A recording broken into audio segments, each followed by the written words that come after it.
Europe Midi, votre journal, 12h30, 14h. Wendy Bouchard.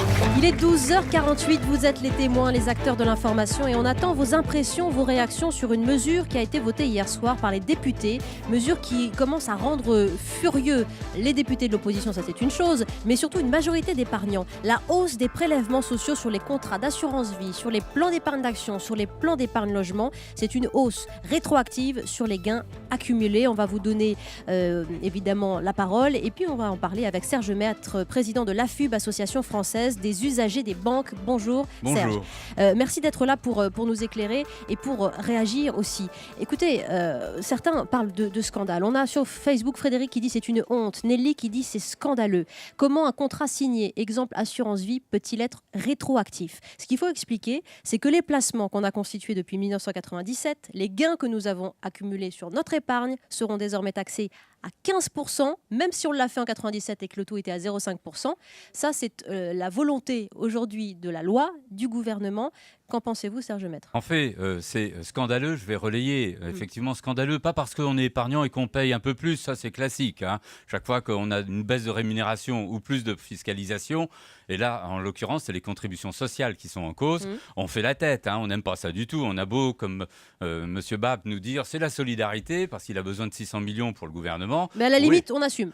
Bon, on pourrait peut-être assumer, encore à se poser la question, et à quoi ça va servir? Parce que l'année prochaine, où est-ce qu'on retrouvera 600 millions complémentaires? Puisque là, c'est un petit coup de pouce. Oui. C'est pas grand-chose. Mais là, ce qui vous choque, Ce qui est scandaleux, c'est la super rétroactivité. Bon, la mesure, elle est applicable à partir du 26 septembre de ce mois. Oui, mais elle porte sur toutes les années précédentes.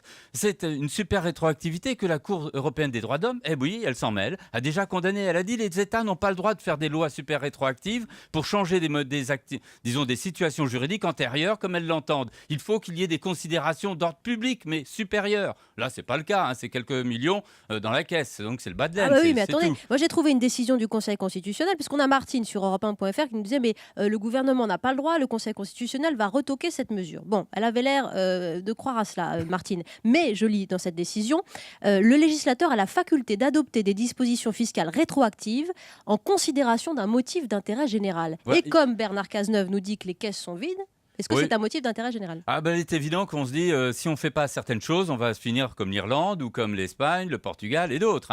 Ça, c'est le motif d'intérêt général. Sauf que là, 600 millions. Mais c'est une goutte d'eau.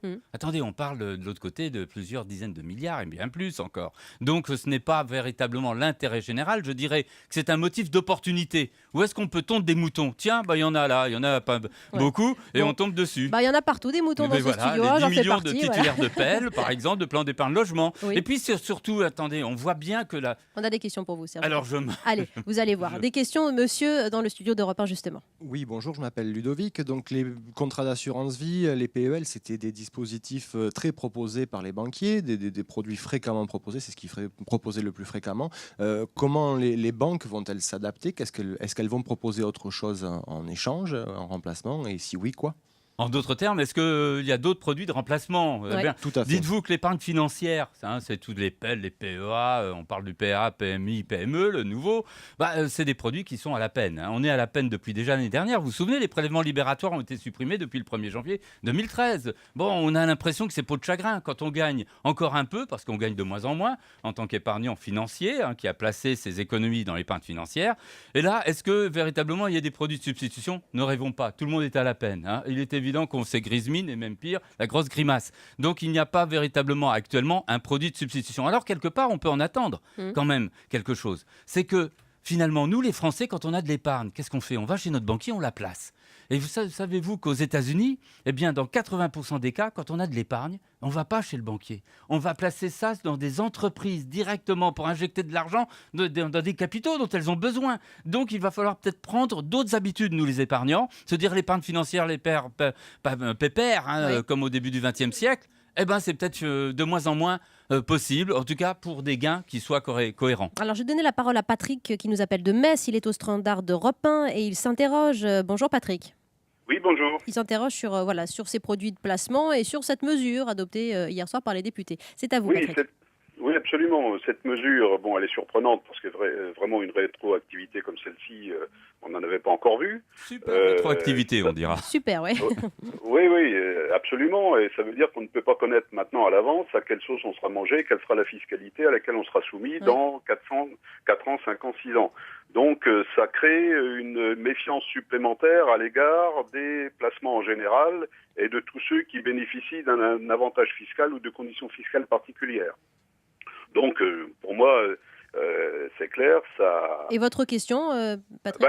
Moi, ma question, c'est est-ce que ce n'est pas une mesure qui en prépare d'autres? Oui. Et est-ce qu'on ne va pas tout droit vers un emprunt forcé, d'une manière ou d'une autre? Parce que de fil en aiguille, on arrive bien à ça, et il faut, d'une manière ou d'une autre, amputer l'épargne des gens qui ont de l'argent. Oui.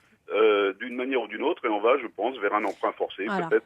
Est-ce qu'il y a pire crainte de derrière? l'avenir, Est-ce qu'il y a Serge pire? Maître. Ah bah il y a l'assurance vie, hein. Il y a 1000 milliards, même plus, sur lesquels ziote le gouvernement. 42% des ménages ont souscrit voilà. à l'assurance Et vie. concrètement, il y a pire. Il y a même des propositions qui existent, des projets peut-être de taxer les plus-values sur les habitations principales. Ah, vous savez, le pire, il est encore devant. Mais déjà, contentons-nous. Un emprunt forcé, il est remboursé. Tandis que là, on ne nous rembourse pas. C'est-à-dire qu'on casse notre tirelire.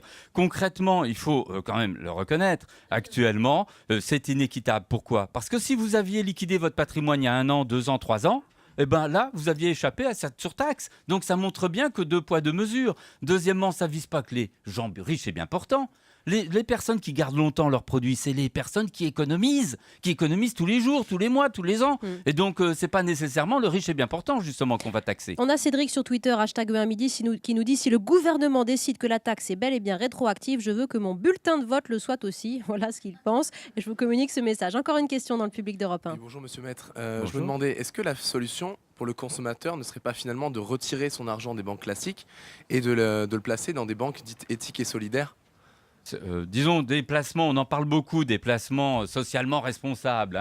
Donc ça peut être une vision. Moi, je vous dirais les uns les autres, quand vous avez de l'épargne, un peu d'épargne, beaucoup d'épargne, pensez aux entreprises de votre région, des grosses, des petites, des moyennes, qui actuellement tirent la langue parce qu'elles n'ont pas les moyens des ambitions, elles ont des développements possibles, elles ont des carnets de commandes, mais elles n'ont pas les moyens pour payer les machines, les usines, et tout ce qu'il faut. Eh bien, pensez à elles. C'est là où nous devons déplacer nos réflexes d'épargnants. Et au lieu de se dire, il y a de la banque, même qu'elle soit éthique, solidaire, il y a certaines qui en discutent, parce que c'est des labels un peu à géométrie variable. Concrètement, vous pouvez avoir une autre vision.